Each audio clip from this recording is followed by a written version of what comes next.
Hey.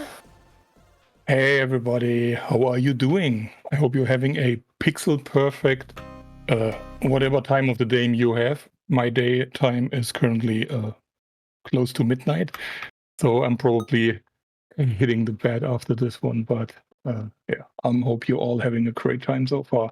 Yes, this is actually not only my first marathon, but also my first public appearance at all, so it's quite of historic for me. And what I'm showing you today is Totsugeki Mix. It's a game from the 90s for an ancient Japanese IBM kind of clone, the PC 89. I do have an actual hardware lying around here, but I'm playing it on an emulator for convenience's sake. The run is actually very short, although the game is quite big, but I'll walk you through it as we go along. And we can actually do a countdown now. So I'm going from 5, 4, 3, 2, 1, go. Okay. And I already messed up. Let's try again. I selected the wrong stage, sorry. But for that, you actually get to see the nice loud intro from C-Lab, which is actually the company that made the game. And it's actually C-Lab's second game, the first one being Rusty, which is also very famous. So just ignore everything that just happened. And we're going again. Okay, first stage. The game actually has 10 stages in total, but we're only going to see 3 or 4 of them. And we're not really gonna fight any bosses, because the goal of the game is actually to collect 3 mystical seals, which were, like, the lore is very complicated. There's like an evil wizard trying to invade this colorful place here. And for that, like, he's trying to take over a castle, and there's a fairy and a princess and lots of weird stuff. But anyway, we are collecting those 3 seals to get back into the castle and kick his behind. And for that, we don't need to fight any bosses, actually. We just need to... Oh god, I missed that jump. And I took too much damage. Don't hit me. Yeah, for that, we are just having a little bit of fun here. Don't die. Ooh, close one. That's the first seal. And now we're gonna commit some strategic suicide. Because even though we game over, the game still thinks we collected this friend, or rather, it doesn't really care about it. And that's already the first stage. Yes. Let's go to the second stage. You see now we have a green symbol. The symbols are all green in the stages, but actually different colors on the overworld. Very nice. Yeah. And like I mentioned, this is actually a very old game, Japanese exclusive. And I'm actually relatively new to this whole speedrunning stuff. It's quite exciting. I've been watching GDQ and all of this for like ages. And I was always looking for like a not too popular game or not too famous game, like too mainstream, because I felt too many people are running this already.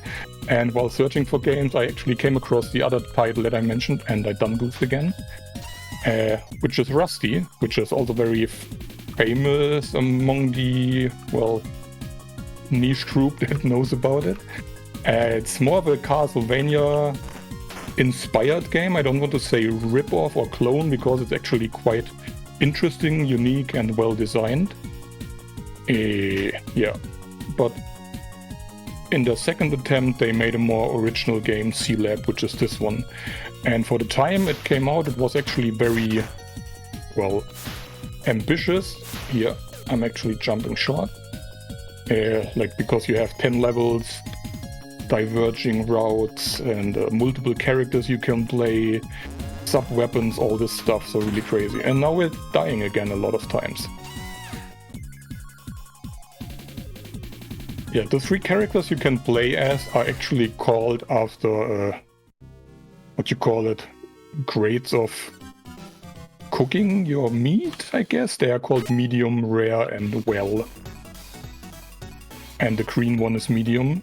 Oh yeah, the 3 characters you can play have all different, like, unique characteristics. This one is the jumpy and one. Sorry, I missed that jump there. This one is the jumpy one with a really short attack, so you're mainly using it for movement. And I missed that jump again, and again. And again, oh my god.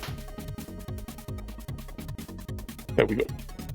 The first one, the blue-haired one, is the rare one and the powerful one. And the last one is the weird one, which has one more extra life, but a really weird and hard to use default attack. So, and we're not gonna see the last one because, well, like I mentioned, it's useless. We're already close to the end stretch, actually, after I've committed some more tactical suicide here. And I really need to hold back to not attack this guy because my trigger finger is always itching when I get to this room. But as you see, we game overed again. And now we're actually going to the final part of the game already, the boss gauntlet, where we refight the bosses we didn't fight at all yet. And let's hope that the first guy gives us a good RNG. He can misbehave a little bit, and he didn't. Normally he can stop. And he didn't stop for a second time. So this is really, really... Oh my god, calm down. Bad luck. But, I mean, we are in a marathon, right? So he gave us a invincibility power-up, which we're gonna heavily use on this friend here if he doesn't kill me. Oh my god. This actually has 2 phases, and, well, I might as well try again. Now let's give it a go. The good thing is, even if you die or game over, I mean, game over is actually a mechanic of the game, so even if you game over, it's not that bad, because, well, you can just redo everything from where you left off. And this guy actually is a little bit... No. There we go. Well, we got 0 lives, but we got the intended sub-weapon and MP left for this friend here, which is, well, kind of Bubble Knight. There we go. Oh, it's a bit clutch here, but I'll try to push through. And like I said, those bosses are all bosses you normally face in-game, like in the levels, which we all ignored. This guy also has 2 phases, but is quite tame. There we go. And that should be it. And now we're already on the final stretch of the game. Yeah, there's probably a lot of stuff I wanted to talk about that I, well, couldn't squeeze into 10 minutes of time. Yeah, but if you're interested in actually checking these games out, I highly recommend them, and I even wrote guides for them. A little bit of platforming here, just kind of awkward with a character that cannot double jump, but we're already on to the final, pre-final room. This rope. We're also using mirrors as ways of transportation in this level. Don't ask me how, just look at them or run past them. And this is the final boss. His name is Galuf or Galaf. And yeah, he's not the kind guy. This we can actually jump over. Oh, if we don't...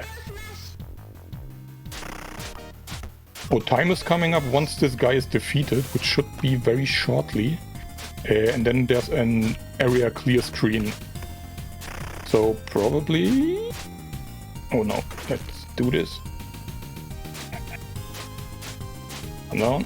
Okay, 3, 2, 1, area clear.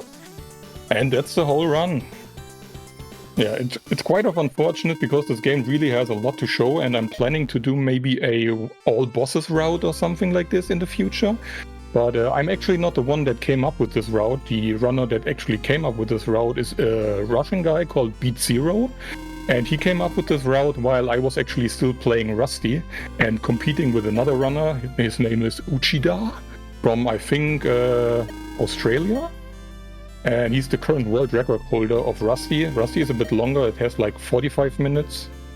Yeah, and he mapped out this route, and I actually had this game before I had Rusty, and I was like waiting, mapping it out because it looked much bigger than Rusty. But once I actually understood the mechanics and how the game is structured, I was like, oh my god, this is like really easy and quick and fast to do. Yeah, but I said I'm still planning to do maybe a all bosses route.